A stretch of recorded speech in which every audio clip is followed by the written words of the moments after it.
الله أكبر الله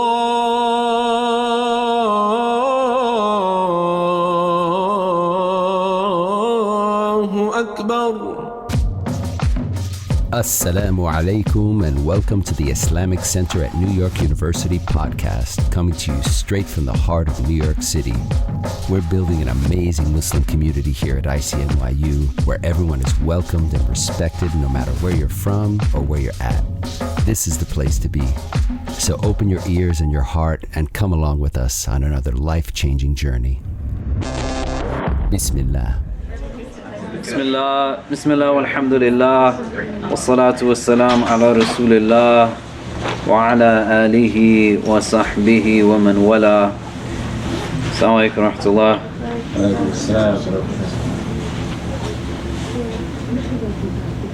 So just before we get started, I want to kind of take feedback from people, because Maghrib is getting a little bit later every day till we get to the middle of the summer. But we're keeping the class at 6, meaning if you stick around till iftar time, like tonight, we'll talk for about an hour and 40 minutes before Maghrib comes in, which I'm fine doing, right? I know those of you who know me for a long time, you know I could talk a lot. My kids are here today, by the way. You want to say salam to everyone? Say salam alaikum, guys. Yeah. Samira is not my child. She's a grown woman, but Medina and Kareem are my kids. Which I'm fine with, but I also want to make sure like the pace that we go at works for everybody. So what would be really helpful is, thanks Phil, if at the end of today, you all can kind of keep in the back of your head, if you feel like the duration of time that we're sitting here, engaging in conversation, discussion, like needs to reduce, meaning should we start at 6:30 instead of 6 o'clock? I'm going to start at 6. But I want to make sure that it's not a marathon or exhausting people. And if we need to go for an hour and 50 minutes versus an hour and 45 minutes, almost 2 hours, you all just let me know at the end of today, or over the course between this week and next week. Does that make sense? What we're saying? Yeah, great. So we've been looking at the Book of Assistance. If people want to pull that up, you just Google the Book of Assistance PDF, and it'll come up. And if you have a phone, you can pull it up. If you don't have a phone, if you want to just look on with the person's next to you. We're on chapter 6 right now that is on reciting the Quran. And the next chapter is going to be on the acquisition of knowledge. But both of these are related to chapter 5, which is on just the concept of having a regular wird, a litany, for lack of better translations, right, which Imam al-Haddad in chapter 5 describes as recitation of the Quran, your prayer, doing certain adhkar, etc. But that chapter is rooted in an initial premise of time management being something that's really important. So I want us to go through the remainder of chapter 6 today. And if you haven't been with us, these are very short, concise chapters, easily digestible, but we're going through each one at a slow pace so we can extrapolate both kind of theory, concept, as well as practical ways to implement what the text is inviting us to. And so we got through halfway of chapter 6 last week, but the remaining half of it is very relevant to the next chapter on acquiring knowledge. But it's all going to fit into this frame of being able to design your life in a way that you fit in and prioritize things that you understand to be of importance to you, right? Because self-management is deeply attached to time management. Because time management essentially is a management of the self. And we're not meant to be individuals who just kind of flow freely, spontaneously. But what we talked about when we were looking at the chapter on awrad was one of the ideas of how we increase barakah, blessing in our life, the ability to do more with less, is by bringing structure and routine into our days. Do you know what I mean? Does this make sense so far? Yeah, for those of you who were here when we talked about the wird, like some months ago, does this kind of ring a bell in what we were talking about? I talked about the elasticity of time. I talked about when my father had a stroke and I was able to now be in New Jersey where my parents lived for months, but prior to would constantly be in a place where I said, I didn't have the time. I was too busy to do certain things. Do you know what I mean? But where did that time come from all of a sudden that I can now be there and nothing disrupted here, right? Like how if your internet broke in your apartment tomorrow and the internet guy said, I'll be there between 10 a.m. and 10 p.m., you'd find a way to sit at home for 12 hours. Where do those 12 hours come from all of a sudden, right? And essentially the idea is that if you're saying I don't have time for it, what we're fundamentally saying is that it's not important to me in comparison to what I'm doing with that time comparatively, right? And this idea that how much we use our time is really the way that it encompasses the dimensions of Islam. So when we look at that Hadith Jibreel, and this is just in review, right? If you're kind of not following, just let me know. But when the angel Jibreel comes and he talks about what is Islam, and that's one dimension, and you add in what is Iman, and that's the second dimension, and then what is Ihsan, that's a third dimension. Those dimensions now are encapsulated in a fourth question of when is the hour in the Hadith Jibreel. But time is what brings it all together, because that's the one thing that just kind of keeps going. Do you know what I mean? So all of this has to be rooted in a recognition that if you're not designing your life, someone else is designing it for you. And if you're not in a place where you are recognizing that if you're saying yes to something, inevitably you're going to say no to something else, none of this is going to function on a theoretical, because the wird is about bringing regular practice of this, and to do it with a sense of how am I embedding presence into my routine, my structure. Do you get what I mean? So the Quran recitation that Imam al-Haddad is talking about now in chapter 6 as a necessary regular action that you engage in on a daily basis requires now being able to think about this not in terms of what is not possible, but what is possible. What goes into my day, my week, where I am with regularity opening up the Mus'haf and I'm reading it. I'm just engaging in it. Because we said this last week, even if it's one verse, even if it's a handful of verses.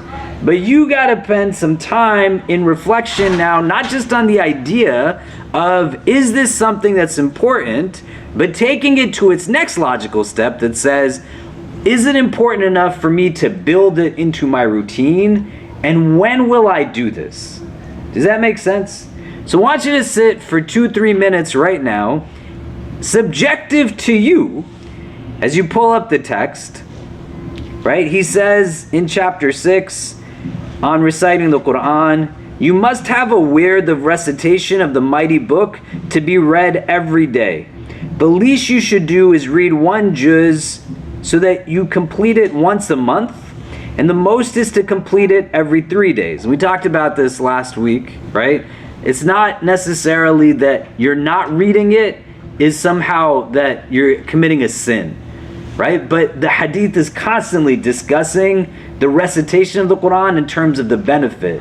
Every letter, there's ajr in it, right? If you struggle when you read, you get more reward than if you read it fluently, you know? But you're in a place where it always talks about its recitation in terms of benefit. So what you lose is not the committing of a misdeed on your book. It's not haram to not read it, but if you're in a place where you don't read it, then you're missing out on the benefit that comes from only reading it, right? This is what this first half of this chapter is trying to inculcate within its reader, that you don't get the gain for the good you don't do. And reading the Quran is always bringing benefit in some capacity. Whether you understand the Arabic of it or not, whether you are reading multitudes of verses or not, Imam Nawawi rahimahullah, when he gives insight on this recitation of Quran, he says that you gotta just read it at a pace that makes sense for you. It's not comparative to somebody else. If somebody can read and do a khatam in a day or do it in a month, but you do it over the course of a year, there's not a specific obligation that has to be met, right? What our teachers teach us is that twice a year you want to have a khatam. That's a right the Quran has over you, but you want to be able to do it with regularity.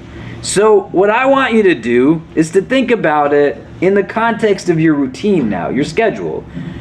Sunday to Sunday, wakeful hours, sleep hours, 24 hours in a 7-day week.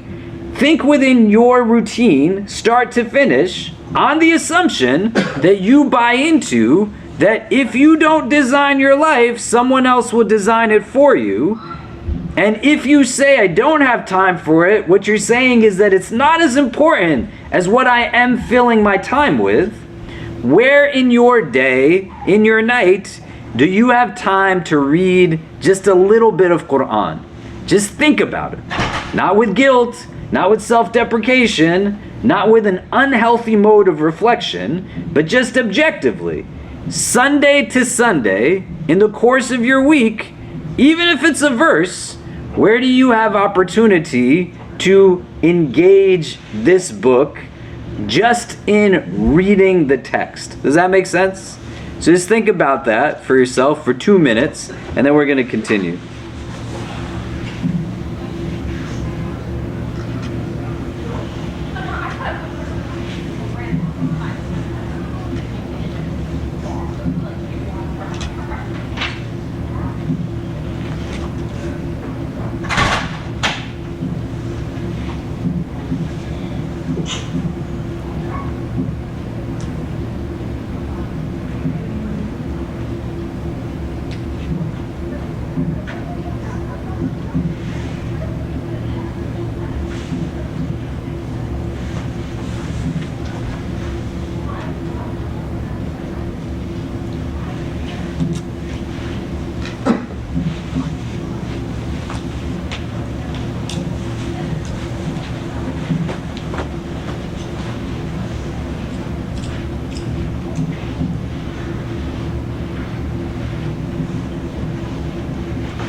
Okay, great.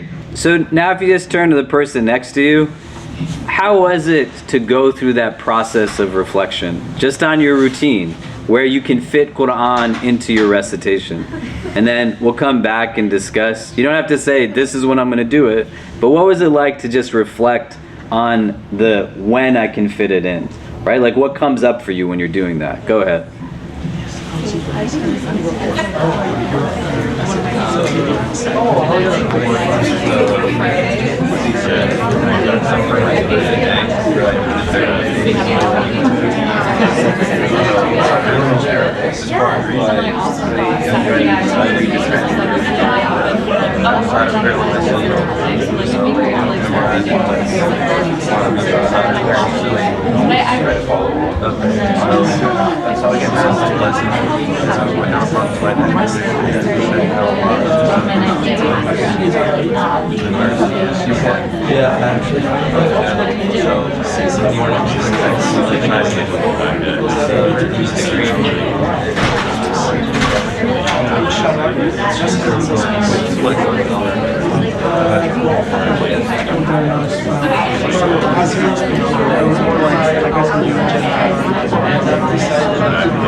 Okay, so what was it like? What's it like to go through that reflective process? Maybe a couple of people can tell us. Like, you're trying to figure out how to fit this into your routine. What's coming up for you when you're thinking about that? Yeah. I think it's, the first thing is just embarrassment, because I realize I could be spending 99% of my time doing this, or 99% of my free time doing this, but instead I'm like watching TV or reading for fun or doing something silly. But then also hopeful, because it reminds me, yes, there's so much time that I could be doing this thing that could make my life so much better. And it's not an either or, right? And this is why you have to read chapter 5 of this and review it to understand it in the context of the 6th chapter. Because what he says is you have to make time for eating and sleeping and all these kinds of things. You want to watch TV, like watch TV, you know? But to get to a place where it's a productive mode of reflection, but you likely have a lot more time than you might realize. Do you know? What else comes up for people as you're trying to think and reflect upon this within the course of a schedule? I think for me, I'm not an Arabic speaker, and when I was speaking to you about this, that I don't know Arabic, so I don't think there's really a point for me to try to read even the transliteration, but you reinforce that, no, there is actually benefit in, even if you play it on your Adhan app and try your best to follow along, to read it and understand it, that made it a lot more, that unlocked something for me personally. And I find great benefit in that, and thank you for saying that. Yeah, and you gotta think, there's scholars of our tradition who literally memorized the Quran and they were blind. How did they do it? Right? Do you get what I mean? I've been to schools for children with special needs. You can go and find mushafs written in Braille. Do you get what I'm saying? Right? You have to address what comes up to confront it, to be able to then make sense of it as whether it's actually a sensible obstacle or not. Do you know? But the gross majority of us in the room will find that we likely have moments that we can do this, and the challenge isn't that I don't have a structure of my spiritual kind of exercise in my routine regularly, but what will likely come up for most of us is that I'm not the one that's determining my schedule to begin with. Most of how I fit in my day revolves around just pure professional ambition, and that's about it. And then in the course of the rest of my day, self-care is not necessarily paramount. I'm not in a place where my physical, emotional, mental, spiritual sphere is something that I have been taught to value, let alone then think about how I utilize the rest of my routine with a prism of what's going to actually be replenishing or rejuvenating or to bring meaning, right? So you could watch TV and it could be really meaningful, but you could also do it and it's just a completely mindless act, right? It's one of the few things you could do when you're just exhausted and you can't do anything else. Do you know what I mean? But you can get to a place where presence in your actual scheduling becomes really important. Thinking about this not in terms of 90% of my free time. How many hours could that be in a week? Just what do you think that is if you estimated it? How much free time do you have based off of what you're defining as free time? 10. 10 hours in a week? Yeah. Yeah. Pretty free. Yeah. You only have 10 hours in a week where you're free? Yeah. Oh, I feel like that's a lot. Is it? Yeah. Okay, great. So 10 hours a week, that is like, I have to fill it with 10 hours of reading Quran. That's not what's being said here, right? If you have 10 hours over the course of 7 days, you got an hour and 20 minutes a day, an hour and a half a day, that you're able to do something on average, like 5 minutes out of that day. But what Imam al-Haddad is positing is that if you bring structure to your routine and you're in a place where you are now doing this with regularity, that's going to increase the barakah. And what you did with the 5 minutes on day 1, on day 51, you'll be able to do that much more with those 5 minutes. And what you do with the subsequent hour and 15 minutes is also going to have the presence of the blessing from those other 5 minutes that were structured. Because structure will just beget more structure. It doesn't mean that you become paranoid, but it means that you start to harness some of these tools, and it's not that difficult. You just got to sit down and bring some presence into it. And it says, where's the mindfulness in how I'm spending these moments? Do you get what I mean? And what he's saying is that for that inward sense of contentment and balance that escapes so many. You don't like anxiety, you don't like anguish, you don't like feeling dread. You gotta regularly read the Quran. It's gonna be a source of just increase for you. Do you get what I mean?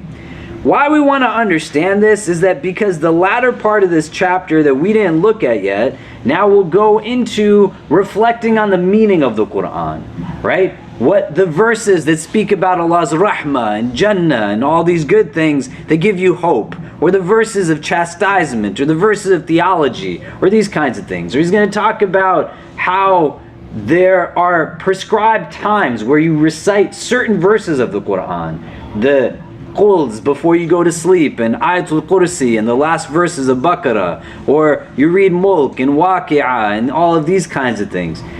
You can't do like what is based on knowing to do without knowing the thing that you have to do, right? How can you fast if you don't know how to fast? Do you get what I mean? Right? How can you pray if you don't know how to pray? You need to know how to do it in order to do it, right?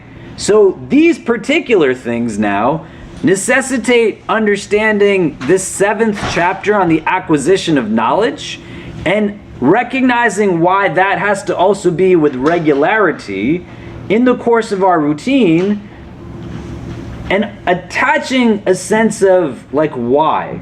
Because many of us likely have heard hadith and heard khutbahs about those hadith and verses of the Quran that speak about the importance of knowledge acquisition, but incentivizing it for ourselves in such a way that allows for us to recognize, like, why is this something that needs to be done? Because this latter part of that 6th chapter is rooted in accessing the knowledge that tells you to do these acts in the first place.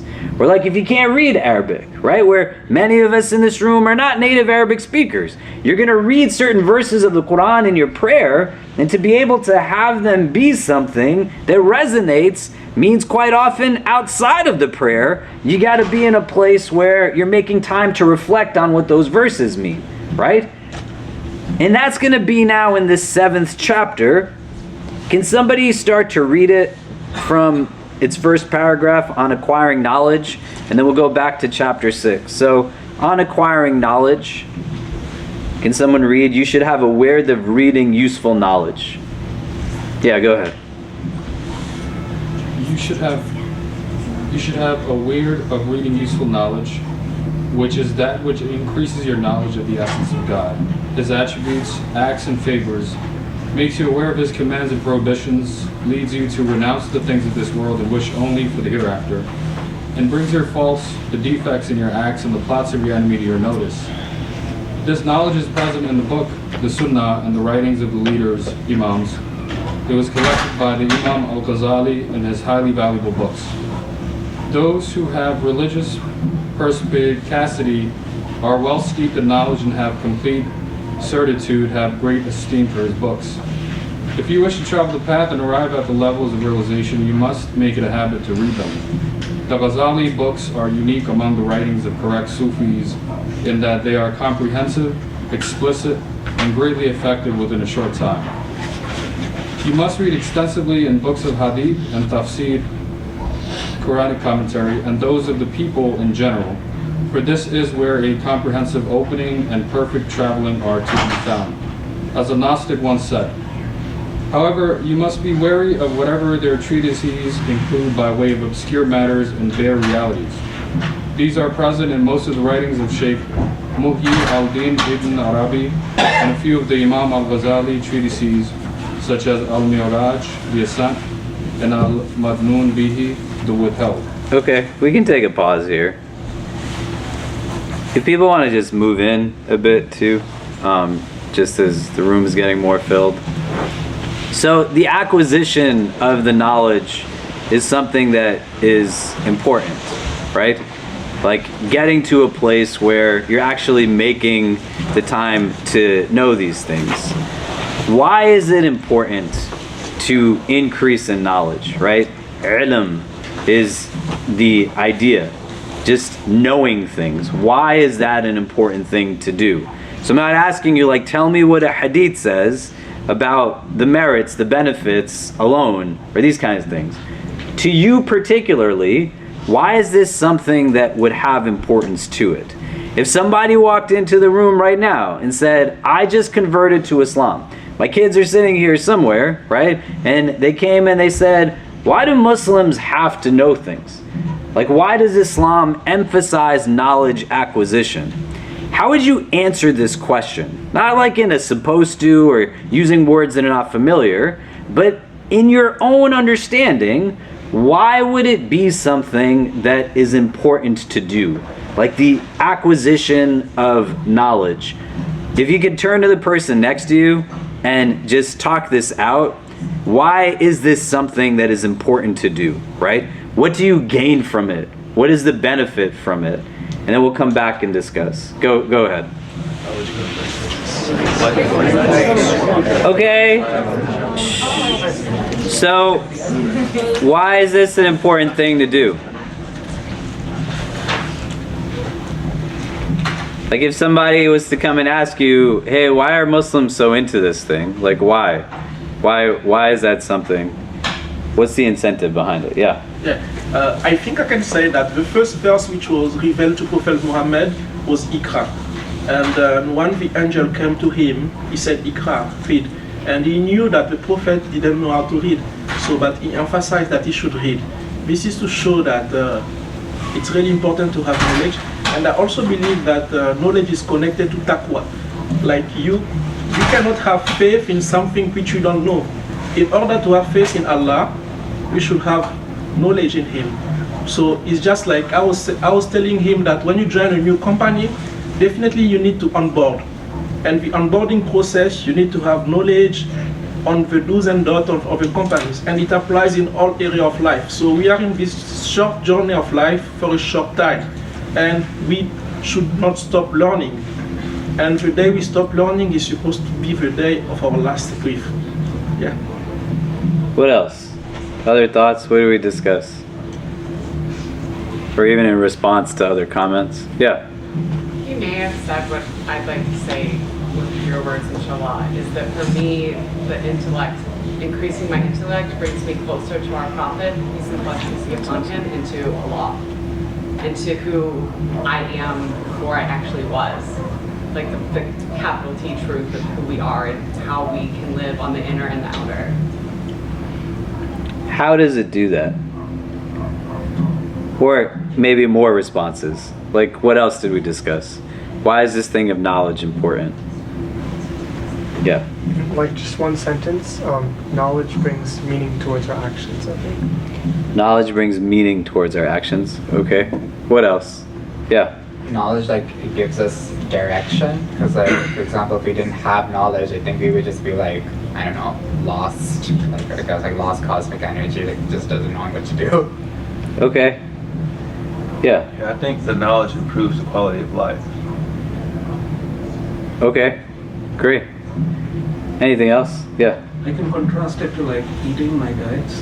In the past, I would just eat anything, but the minute I became conscious of what does something do to my body, that knowledge helps me eat better and live a better life. Similarly, knowledge of like being Islam, anything else helps me live a more meaningful life. You were going to say something? I was going to say Allah is worshipped through knowledge, and with knowledge comes intellect, like she says. Anything else? Why is it important, like, to know things? Yeah. I think as human beings, that's our uniqueness is that we have intellect and we have aql and we have the ability to contemplate and to reflect.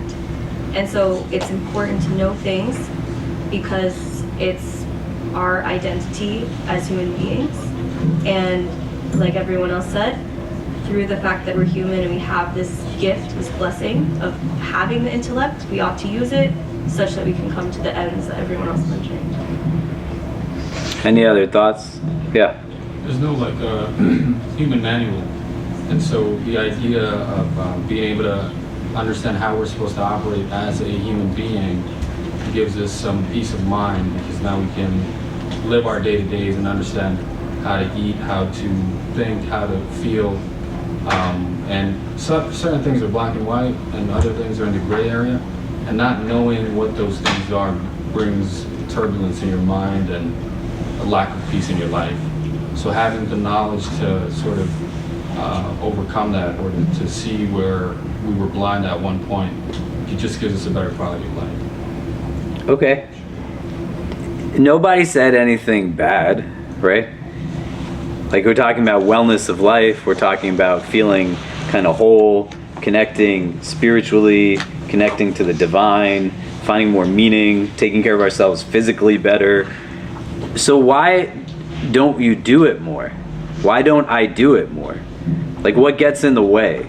Right? Because Imam al-Haddad, what he's saying here is, as part of now a daily litany, a regular wird, amongst the awrad that you have to have a regular practice, he says, in this first chapter, you should have a wird of reading useful knowledge. This is different from what he said of the Quran, because he said in chapter 6 in sentence 1, you must have a wird of recitation of the mighty book to be read every day, like giving it a daily basis to it. But for the acquisition of knowledge, he's saying that you just need to have a wird of acquiring knowledge. He didn't qualify it by saying every day. And you can look at examples of even companions of the Prophet. Umar ibn al-Khattab radiallahu anh, he made a deal with another Sahaba where Umar would work one day and that companion would just be with the Prophet to learn. And then the next day Umar would learn and the Prophet, that other companion, would work. And then they'd get together at another time to share, this is what we took, right? But it's built into your structure, your routine. What gets in the way? What makes it difficult for me? And there could be a plethora of things, right? I don't know where to start. You know, I got to like a certain relationship with Islam that was just do's and don'ts. So the initial process of learning requires so much unlearning of things that are rooted in more culturally hegemonic attitudes towards religion. Everything that I was told that was just me was really not me, but just a preference that made what was permissible somehow obligatory, right? And then it made it hard to do the obligations or the prohibitions because it seemed like everything was haram, you know? Or the depiction of God that was given to me was an angry old man in the sky looking for a reason to punish me. There's a multitude of things that are there that we can talk about in a little bit, but this fundamental idea of what the point of all of this is has to be something that at this juncture in our lives is understood. What this religion claims is that knowledge is a key ingredient to your heart finding satisfaction. To being in a place where you have contentment inwardly, knowing is a key mechanism to having that contentment. You ever lose a loved one in your life and you just want to know what's happening to them right now? You get to a place and there's this epiphanatic moment, this aha moment. I want to know what's happening to the du'as that I'm making. I want to know, why am I not getting this job? Why am I not marrying this person? Why is this not happening? The questions of why just keep coming in multitudes. You get to a place where you have now real beauty juxtaposed with real ugliness in front of you. And not just physical manifestations, but inward understandings. People driven just by pure senses of selflessness and goodness, and then put next to it a recognition of just people motivated by greed and self-centeredness. May Allah protect us from ever becoming people like that. You just want to know why. Like, why would you treat somebody in this way? Your peace of mind is contingent on knowing, why did you gossip about me? Why did you lie? Why did you break your promise? Why did you hurt me? There's so many different avenues, and then when we deepen it into sacred knowing, the contentment of the heart and the peace of the soul, to get to the place where that nafs is defined in the Quran as being mutma'inna, a nafs that is in a state of rest. May Allah grant us all souls that are like this. It's fundamentally rooted in the ability to know. When Adam alayhi salam is created in an Adamic narration of creation, right? Allah tells the angels, "Inni ja'ilun fil ardi khalifa," that I am sending this caliph, this representative on the earth. Do people know what I'm referring to? In Surah Baqarah, right? Adam is the first human created. And if you read Surah Baqarah, the verses continue. وَعَلَّمَ آدَمَ الْأَسْمَاءَ كُلَّهَا, that Adam is taught the names of everything. The idea of being Khalifa, we talked about in different like halakas and in khutbahs, right? The idea that you're what's next. You know, I'll use the example of my kids. They're khalaf to me and I'm salaf to them, because they what come next and I'm what precedes them. But the idea, as you understand this also, is that embedded in being a khalifa, a caretaker of the earth, or understanding a lineage and an ancestry that you're a part of, when Allah's telling the angels, I'm making a khalifa, meaning that there will be progeny. You will have what comes next. You are not just existing in a vacuum. Somebody was there that preceded you, right? That means like we come and we go. The angels, they don't come and go. The way that you and I pass on from this world into a next world. We're created beings, but created for eternal existence. The angels are fundamentally trying to understand, why is this human so special? Inni ja'ilun fil ardi khalifa. In order to be what comes next to something that precedes you, it means that this creation is going to also have a limitation on its existence. You as an angel exist forever. This thing's going to die. So it doesn't have all of the same capacities as the angel does, right? وَنَحْنُ نُصَبِّحُ وَبِحَمْدِكَ وَنُقَدِّسُ لَكَ, that we glorify you, we praise you, and we sanctify you. We don't do anything wrong. Why are you going to create this thing that's going to cause fasad and corruption and shed blood on the earth? This is what the verses in Surah Baqarah say. And then Allah says, Inni a'lamu ma la ta'lamun. I have ilm that you don't have. I know what you don't know. وَعَلَّمَ آدَمَ الْأَسْمَاءَ كُلَّهَا. He taught Adam the names of everything. And then when everything in the heavens is commanded to prostrate to Adam, the distinction between Adam is not that as a human, he is this big, or this color, or this weight, or this profession, or this or that. The distinguishing factor of Adam alayhi salam from the rest of that creation is that he knows things. That knowledge gives him a certain dignity and distinction from the rest of what's taking place there. Do you get what I mean? And then when Iblis is interjected into the scenario, Iblis thinks he knows what he does not know. And it creates a different frame of understanding that based off of the absence of information, right? And people struggle with it. Imam Malik, who's one of the founders of the main Sunni schools of legal thought that still exist in the world today, that they said he was the shining star of Medina, that the Prophet references in the Hadith, a source of luminosity that would come in generations later, that he is known immensely across the impact that he brings to Islam in so many different ways. Somebody comes from as far as Al-Andalus to ask him questions. A far distance, 40 questions, he responds to 36 of them with "I don't know." And they say, "We came from so far. You're the shining star of Medina. Like, give us an answer."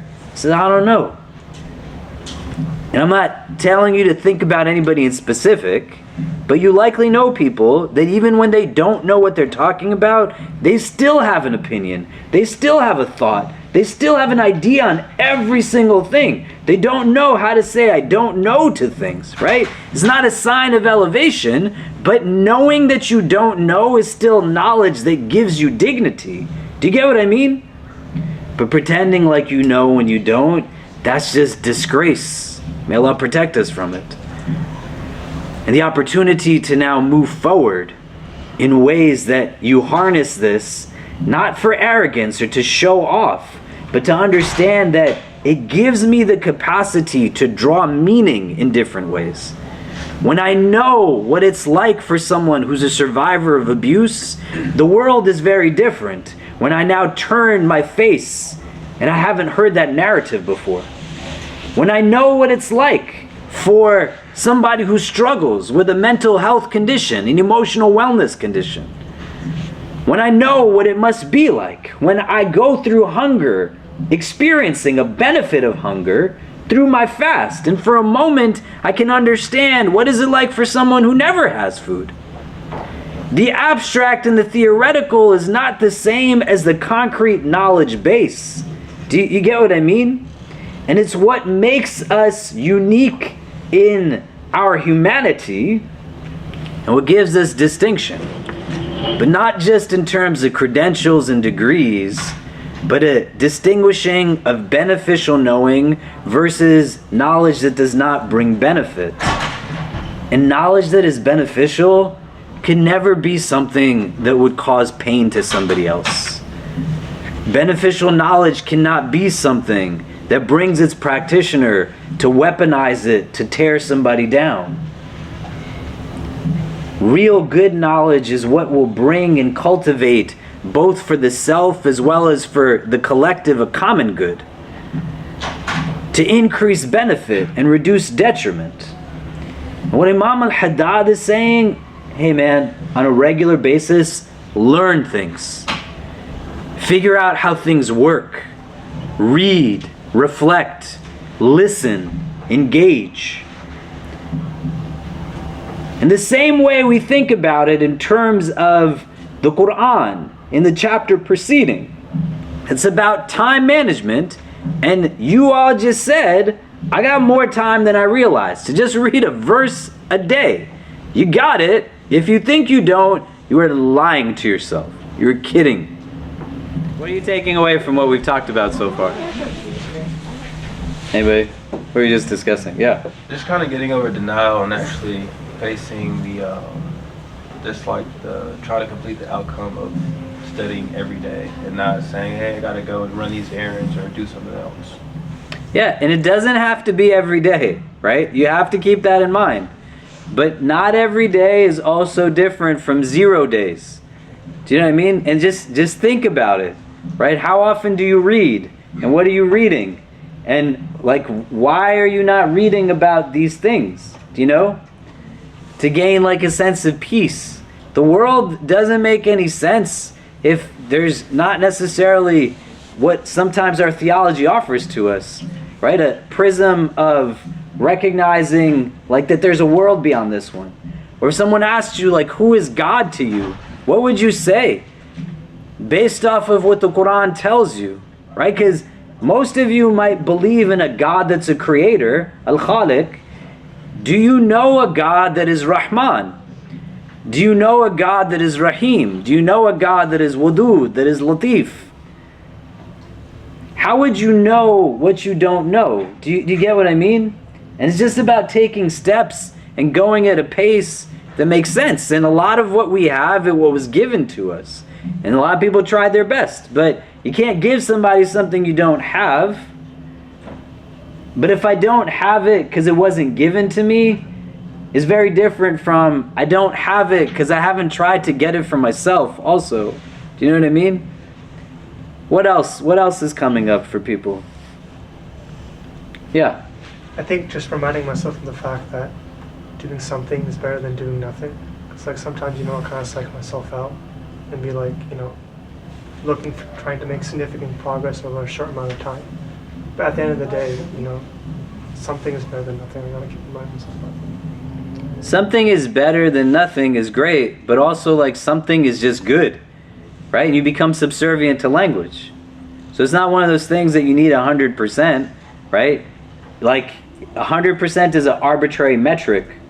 If you read like 10 pages of Quran a day, and I read 10 verses of Quran a day, that doesn't make you better at reading it than it makes me. It's not that kind of setup, right? The entire framing has to break out of what a kind of worldview is rooted in the society that we live in, that has these metrics that are based off of what at the end of it, right? Like, it's crazy, right? I don't know, my kids are here. I don't think they're listening to me, which is fine, right? But like, it makes no sense to me, the kind of schooling pedagogies that we go through, that all of us literally could be in the same middle school class. And each one of us is going to go through the same subject material, get graded the same exact standard, theoretically, right? Because teachers also have their own microaggressions and racist tendencies. They're going to treat people differently based off of stereotypes, consciously or unconsciously. But within that, somehow each one of us is going to have to be as good as the rest of us in every single subject that is thrown at us in the course of this structured curriculum, right?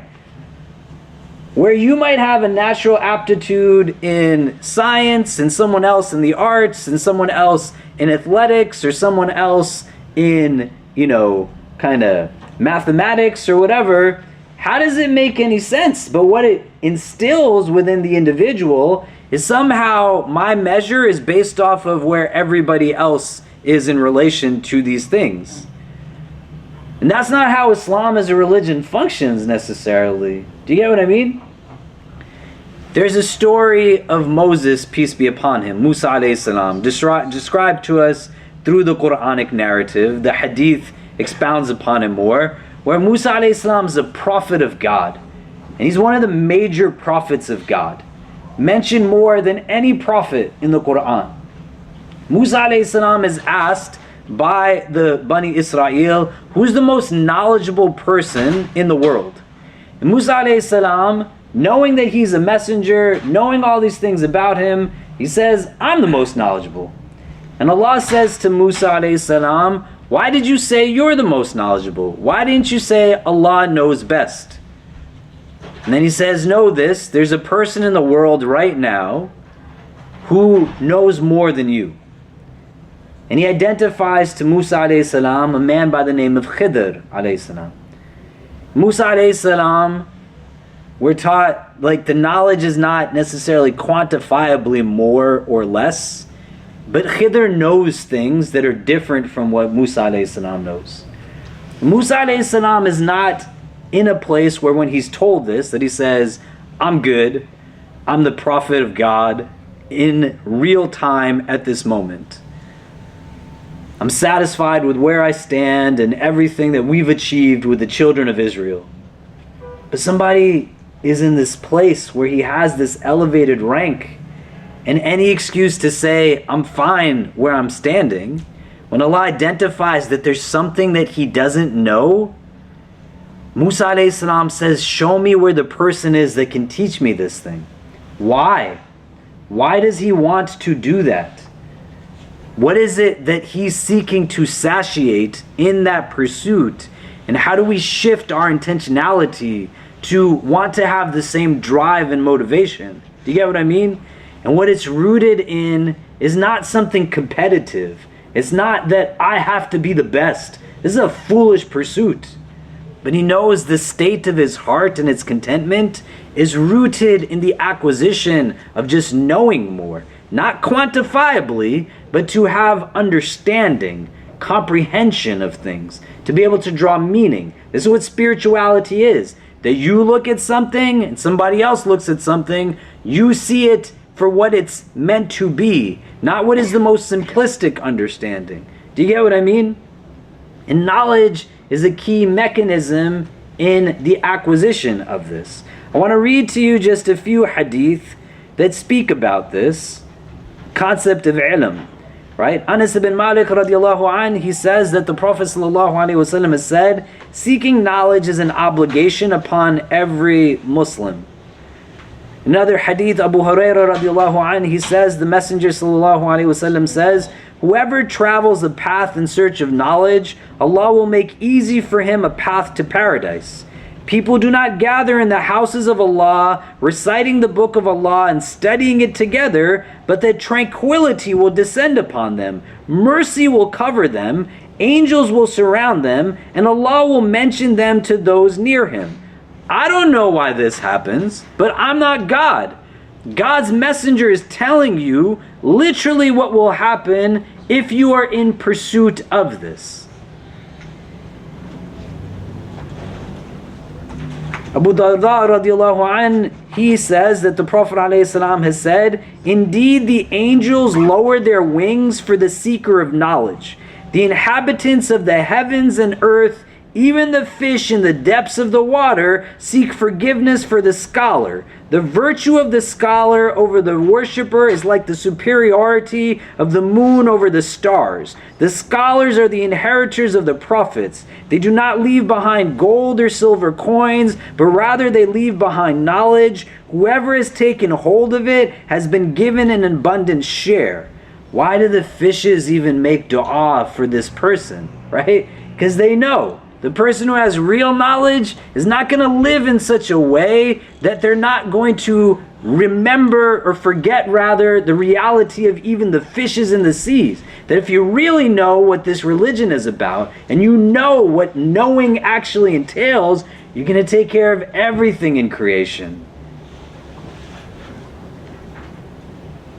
The virtue of the scholar over the worshipper is like my virtue over the least of you. Abu Umama narrates this, that the Prophet says this, the virtue of the scholar over the worshipper is like my virtue over the least of you. Indeed, Allah, His angels, the inhabitants of the heavens and earth, even the ant in his hole, and the fish send blessings upon the one who teaches people what is good.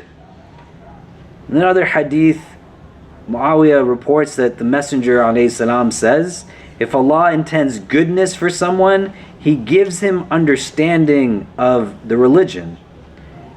Another narration, the Prophet says, O people, knowledge only comes by learning and understanding. Knowledge only comes by learning, and understanding only comes by seeking understanding. For whomever Allah intends good, He gives him understanding of the religion. Indeed, only those with knowledge fear Allah amongst His servants, meaning that they have this khushu', this kind of awareness. And he says, the best of you in Islam are those with the best character if they have religious understanding.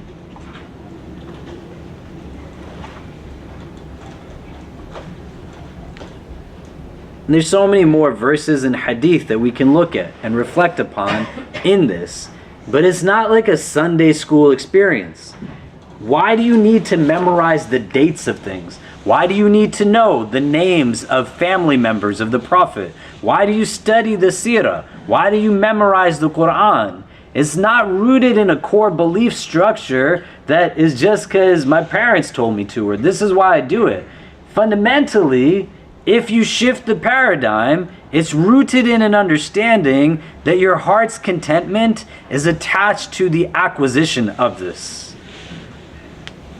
And what escapes a lot of people is the ability to answer these broader questions of just how things go in these ways, the why of it.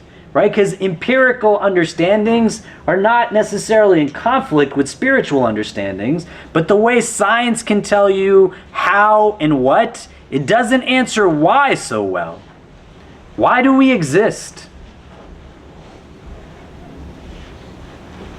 If everything is caused by something else, then there's a necessary cause or source and catalyst of cause that exists without and independent of something being the cause of it.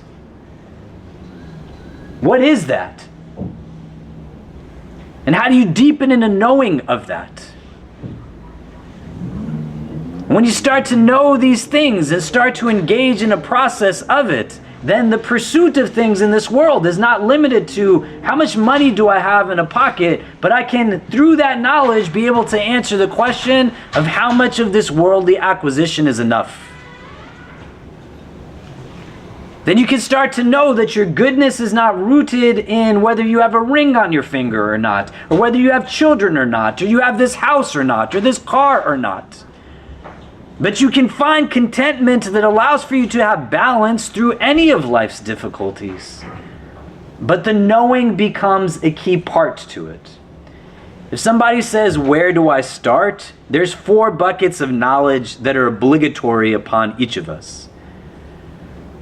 There's individual obligations that we have. It's called the Fard al-Ain. I can't pray your Fajr prayer. You have to pray your Fajr prayer. Just like you can't pray my Fajr prayer, I have to pray my Fajr prayer. How can I pray Fajr if I don't know how to pray Fajr, right? But not knowing how to pray Fajr is not an excuse for not praying Fajr.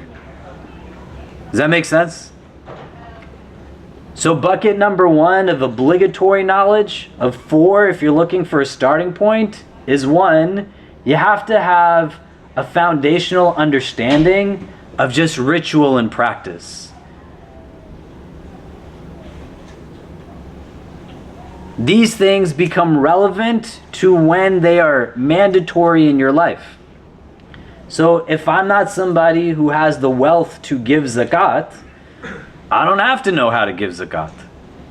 Does that make sense? Yeah? My kids, are they still here? Yeah. They haven't hit an age that gives them the categorical identity of being what's called mukallaf. They're not in a place where they are accountable in the ways that adults are, right? So they're not required to know how to fast, nor are they required to know how to pray. But when they hit an age of discernment, then they have to know how to do those things. But for us, relevant to it, you don't have to know how to perform Hajj until you're going on Hajj, right? But all of us in this room, we have to know how to do our prayers. This is bucket number 1, rituals, like a fundamental understanding of practice. Bucket number 2, which is not in priority and arguably is even more important, is you have to know foundational theology. This is not a religion that teaches you to pray. This is a religion that teaches you to pray to God. And I guarantee if I asked everybody one after the other to take out a sheet of paper and write down, who is God to you? And then we read them out one after the next, a lot of you don't know who God is to you.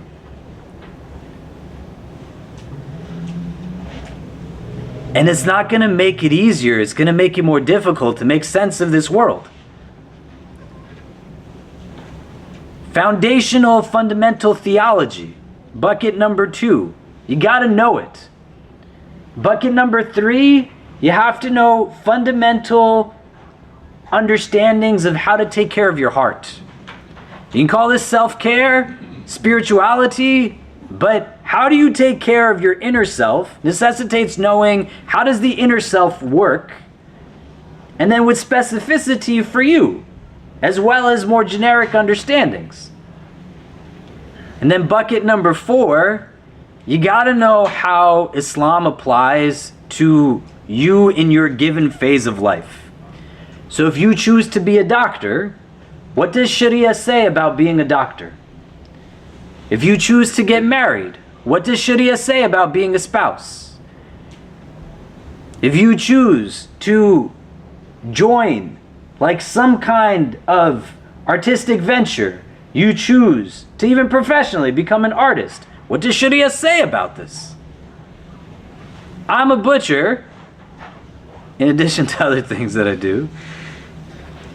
I'm assuming many of you in this room are not butchers. Is anybody in the room a butcher? No. You don't have to know what Sharia says about being a butcher. But if I'm going to go into that as a practice, entrepreneurially, as a business person, what does Sharia say about business? What does it say about being an entrepreneur? You have to know in your given phase of life, as things start to accumulate and you move forward, what does Islam say relevant to this thing that I'm about to get into or I'm already immersed in? Do you get what I mean? These are 4 buckets of that kind of information. Where does one go to start learning these things? Well, you got to read the Quran, you got to read the Hadith. Imam al-Haddad is telling you here, read books of tafsir, read books of Hadith, but having starting points for yourself that allow for you to go at a pace that makes sense for you. Reading lists are in abundance. All kinds of podcasts are in abundance. The challenges that many of us have today is not the accessibility to information, because you can literally go online and access anything. It's about being able to make sense of it. How does it work, right? We had a sister in our community. Some of you heard me tell the story before. She's a new Muslim. She was super excited to celebrate Eid al-Adha, first holiday as a Muslim. And she's sitting and jumping around. I'm going to do this thing. And then I sat with her a week, 2 later in my office, and she's in tears. I'm like, what's going on, girl? And she said, I looked up how we celebrate our holiday, and it said I got to kill a goat. And she said, I don't even know where to buy a goat. And do I kill this thing in my apartment? And I was like, no, man. Like, don't kill any animals in your apartment.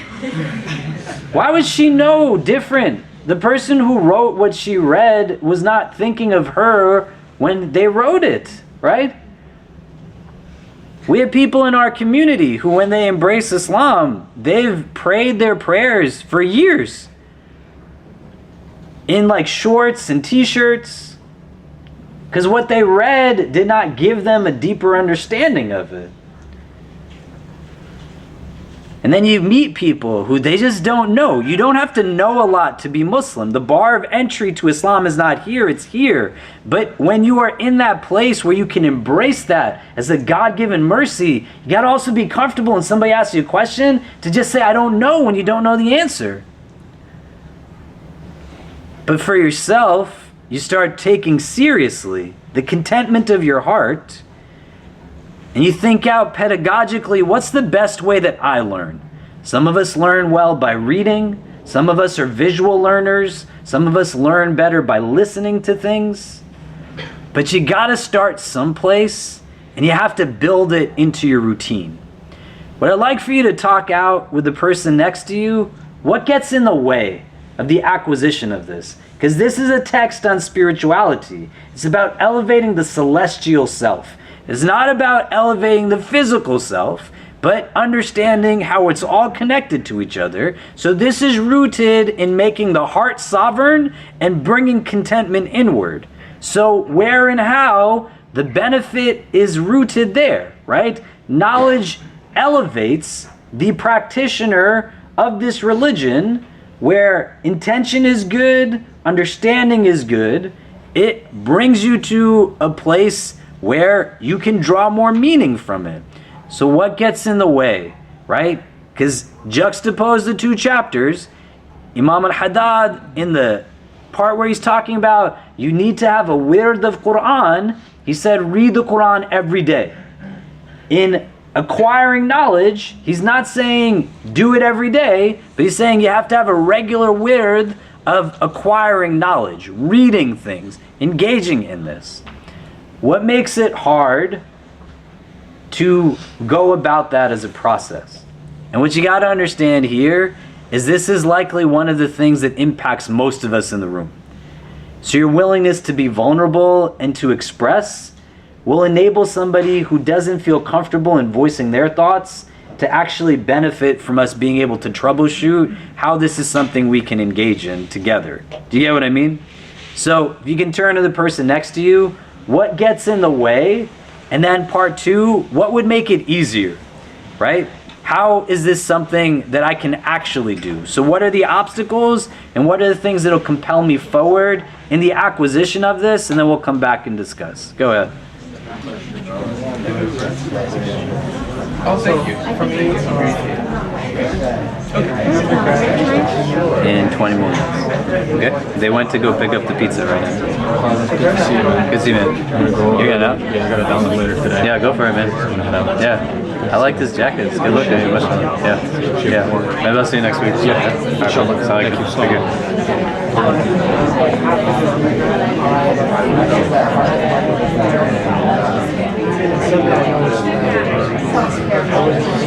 But also, I think that's one time. I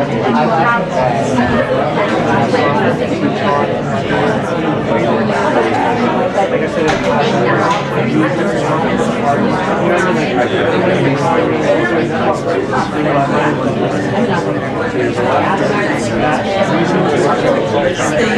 it's an issue with YouTube.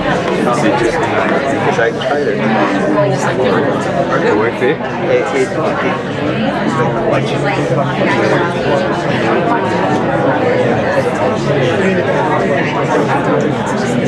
It did work, yeah. Oh, it did. Yeah. So I think it's just software.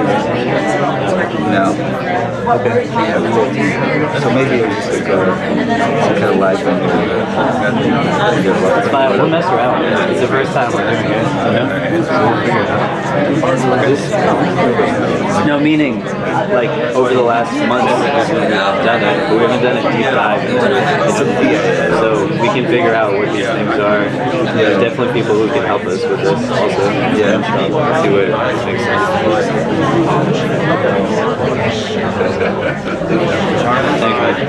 Did somebody go to get the food? Mm-hmm. Okay. Alright. I need you 5 minutes to fill out whenever you get a chance. Yeah, I'm done. Yeah. Million people around. Okay. So just say I'm busy. Oh yeah, no, I'm gonna say whatever you feel. I'm gonna say for thought. Okay. Sounds good. Like if I tell someone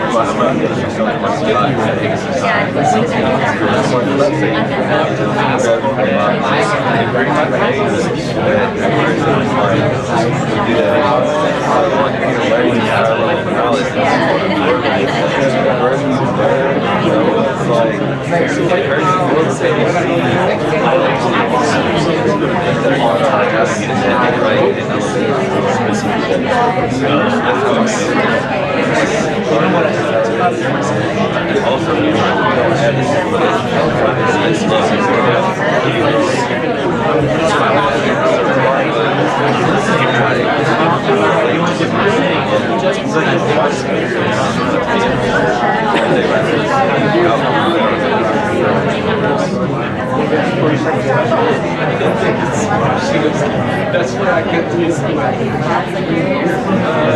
going through the hospital and stuff is going to be like, it's going to help make my heart soft.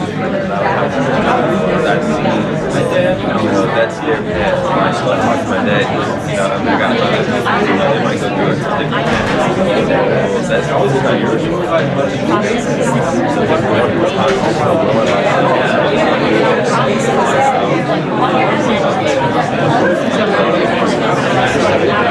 Okay. Can we just have everyone move in closer? If we leave some pathways open so people can come and pray, in the corners of the room, that would be great. Yeah. So what are some of the things that get in the way? Right? Because when Imam al-Haddad talks about awrad, he's talking about this in the frame first of time management.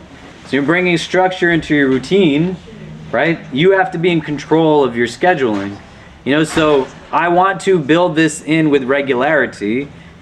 What's making it hard for me? I'm fundamentally in a place where my behavior shows that I value more what it is that I'm putting my time into right now. And giving an hour for God can mean a lot of different things, but you also have to incorporate into this a broader perspective that says, this is a source of what real contentment is for me. You know? وَعَلَّمَ آدَمَ الْأَسْمَاءَ كُلَّهَا, literally right from the beginning, the first one of us ever made was given knowledge. The opportunity to even fundamentally turn back to Allah after a mistake is made is rooted in recognizing that the pursuit is not perfection once you know, but knowing helps you to actually know how to get back on your feet after you fell down. Do you get what I mean? But it's all there. What else? What else gets in the way? Yeah. I guess we like, I was looking at like the certain formalities, like for example, if you don't have any wudu, like you can't like hold the Quran, or like for example, if you're like not, I guess if you're lying in bed and you have like, I want to read Quran, but then you're gonna be like, oh, I'll have to like sit up properly, and then maybe, I guess, change, like, you know, do I have to wear cleaner change my clothes, like these kind of like formalities. So this is on the Quran chapter, which was a chapter before it, right? He's making a distinction. He said, have a wird of reciting Quran and have a wird of acquiring knowledge, right? So the recitation of Quran is a different step, right? It's like saying you should run and swim. They're two different things, right? So we're just talking about reading books, listening to lectures, going to classes, engaged in something structured, something formulaic. It can be whatever it is, because Islam is for everybody. Here now, the idea is, what gets in the way for me to learn more things, to know more things? Do you get what I mean? Yeah. Some of the other hand raised, yeah. We talked about how we gravitate as humans towards things that are enjoyable and things that like we actually want to do. And so kind of like the thing that gets in the way for me at least is if it's something that I'm like, oh, I have to go do this today, instead of something like, oh, I get to go do this and enjoy it. It's like changing that perspective, but also like making it so that you make whatever knowledge you're trying to acquire, that setting, that environment is enjoyable for you. So like, I don't know exactly how to do this, but things that I've thought about doing is kind of like setting aside a time that I feel not stressed out because I'm not like running to it, and then like light a nice candle and like get a drink for yourself. That like just sets aside space where you're looking forward to it and enjoying the experience. Amazing. Why don't you do it? Why don't I? Yeah, why do you think about doing it, but you don't do it? I don't know. I'm kind of with you. Yeah? I don't know. That laugh makes it seem like you do know. Yeah, go ahead. I think for me, it's knowing that the more I know, the more I will have to make changes in my life, or will want to make changes in my life. Amazing. And wanting to make changes in my life takes effort, and effort is hard. Yeah. They're just trying their best, so they're going to go find like this book or watch this YouTube video or do this or do that. That's different from me saying, like, I got to address what's getting in the way. And this is a really important thing to understand. You can't be scared. Think about what Shaitan does to skew our trajectory for growth, and instills doubt within your heart to get you to believe that it's better to be standing still than moving forward, or even taking a step backwards, which gives you a different vantage point. And you walk on eggshells in your relationship with Allah. Do you get what I mean?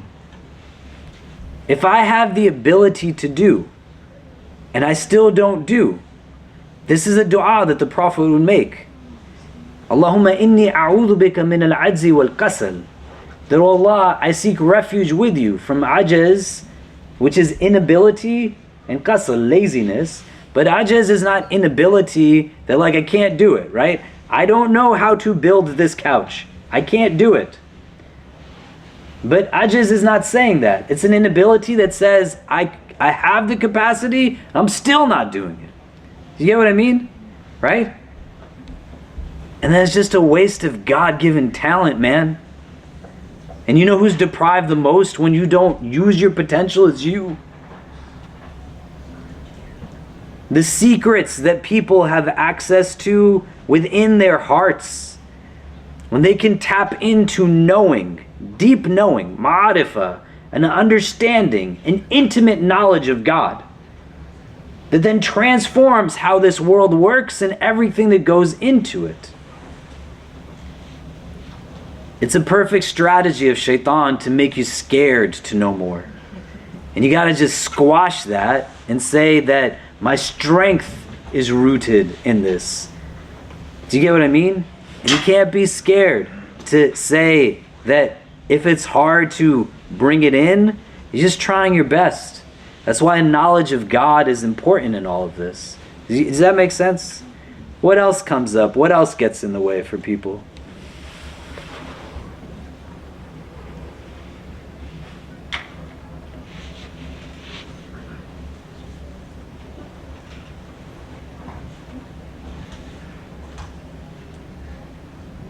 Yeah. Even though I'm Arab, but my Arabic is very conversant, but I have a hard time of understanding the Quran, Hadith, and whatnot. So it just it really demotivates me that when I hear Quran, there's like key words I understand, but I'm not grasping the full message. So that's like a huge demotivator. But lately, especially during Ramadan, even though I learned a lot of Quran, I memorized when I was younger, I lacked the meaning. And the quality is more important than the quantity. It doesn't matter how much you memorize if you don't know what it means. So I've been going back and relearning those surahs that I learned when I was 5 years old and understanding the meaning. And that has helped me get closer to Allah so much more. So I think learning the Arabic language has definitely made my relationship with the religion stronger. Great. How was it learning the Arabic language in that way, Quranic Arabic? Was it easy?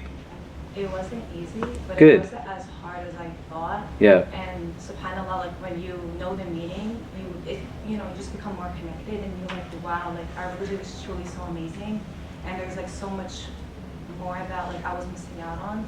But after I learned the meaning, I was like, wow, I wish I knew this knowledge. And how long did that take, the first time you did it? If you can walk us through what that process looked like.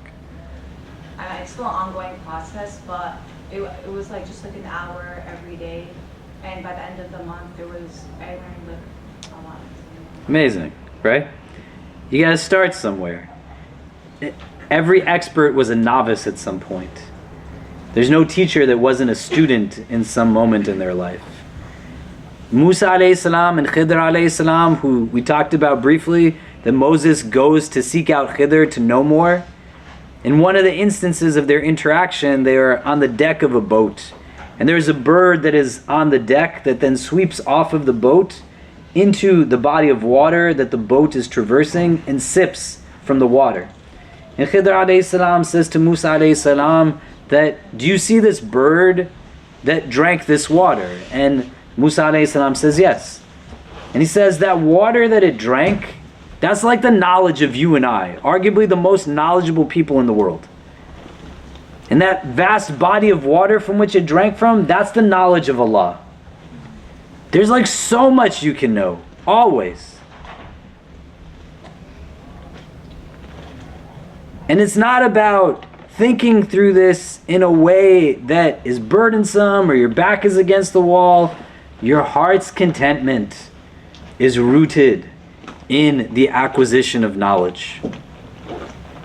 And you have to make it a priority through that prism. Knowing even subtle things, little things that can make transformative why I do what I do in the course of my day. But those 4 buckets of knowledge are where you want to start from, at a base, the obligations of what we discussed, and then building off of that. If I could recommend anything to any of you, I'd say pick up some books that talk about the divine names of Allah. You want a place to start? In any language that you speak, you can find these books. Find a buddy, talk to him, talk to her, and say, hey, what does it mean to you when Allah says He is Ar-Rahman? You can talk to people. We can connect you to them. I'm happy to talk to you. The grammatical form of Rahman in Arabic is the Fa'lan form.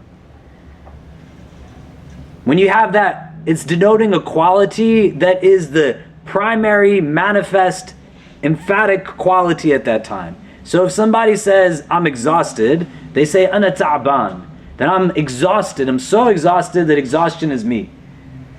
If you're hungry, right? Like my kids are hungry right now. My son came to me an hour ago. I'm not like a bad dad, don't get me wrong. But if you asked him, are you hungry, Kareem? He'd say that I am hungry, right? Ana jaw'an. That he's so hungry that hunger is him. If you didn't do something in your house growing up and your mom got upset with you and called you lazy, she might say you're kaslan, that you're so lazy that laziness is you.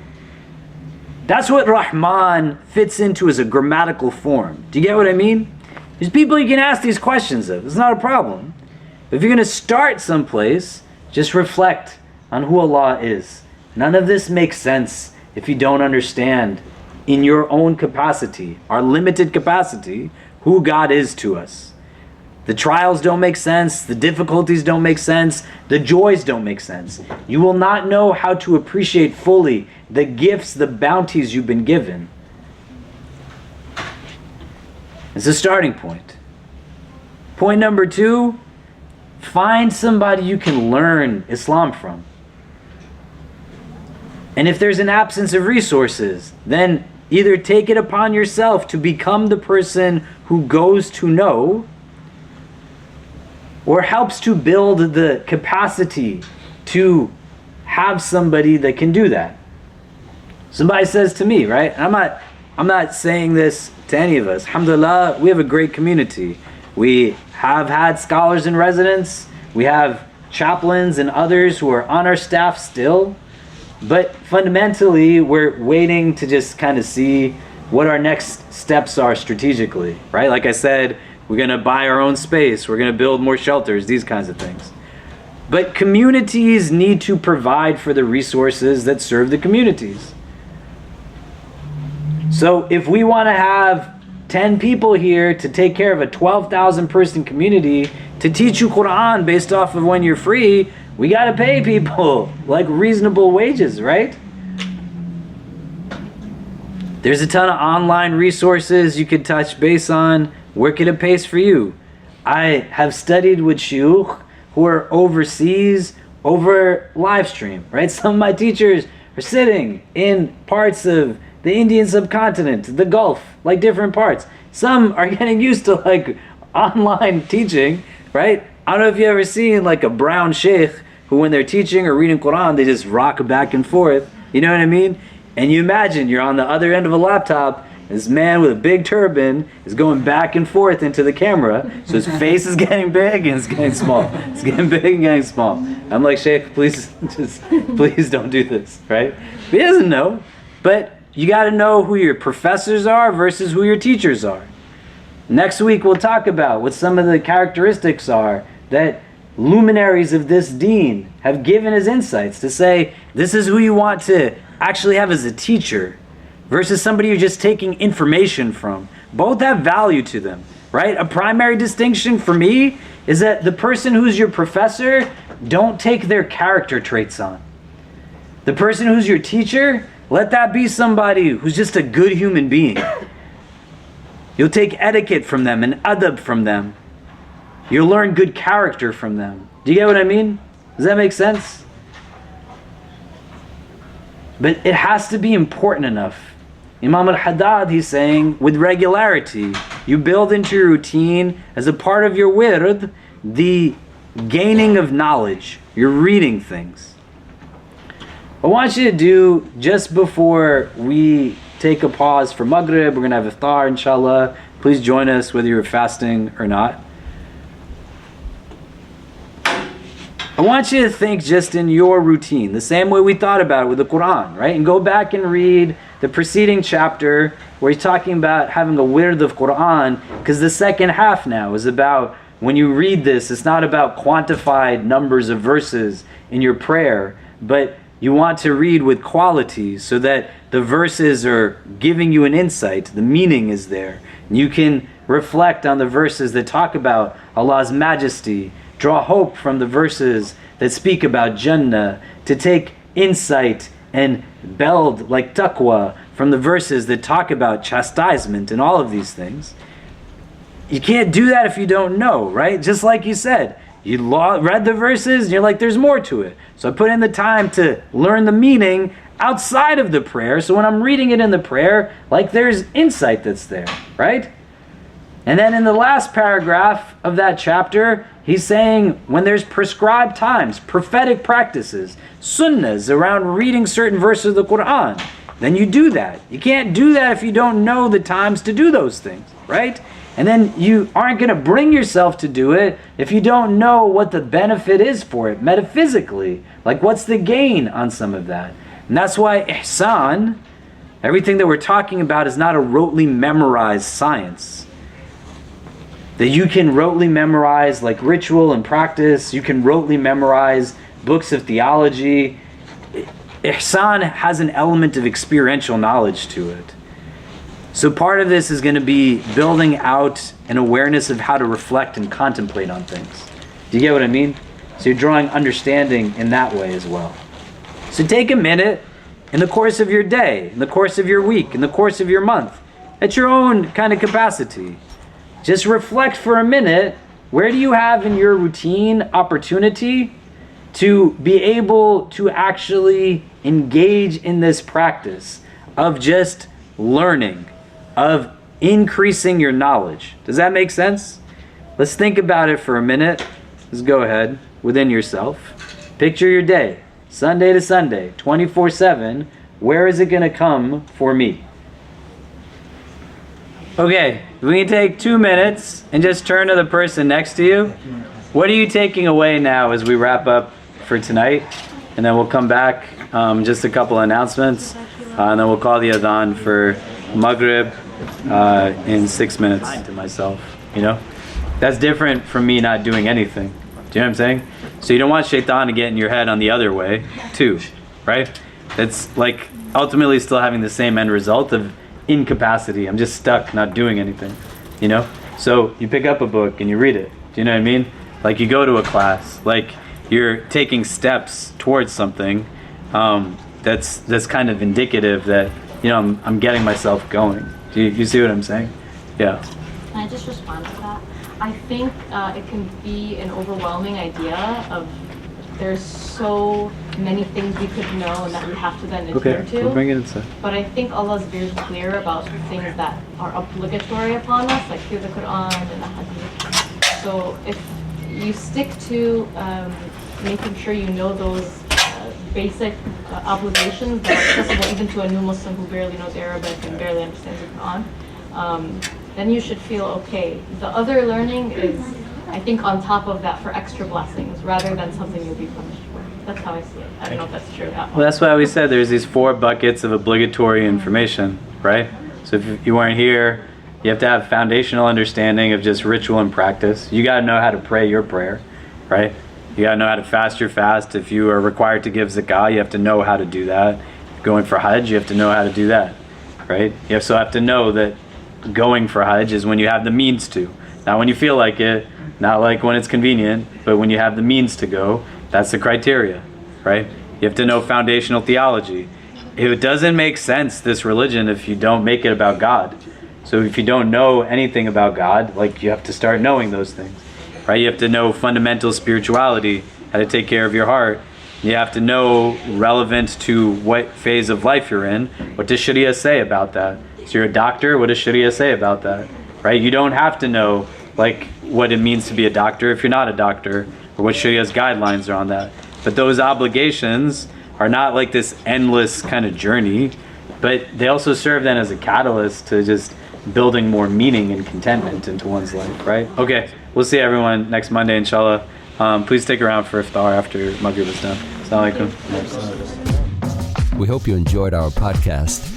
If you're inspired by the work that we're doing at the IC and want to help keep it going, subscribe to our podcasts, follow us on social media, donate to help support us at ICNYU.org, and most importantly, keep us in your continued du'as. Until next time, inshallah. Assalamu alaikum.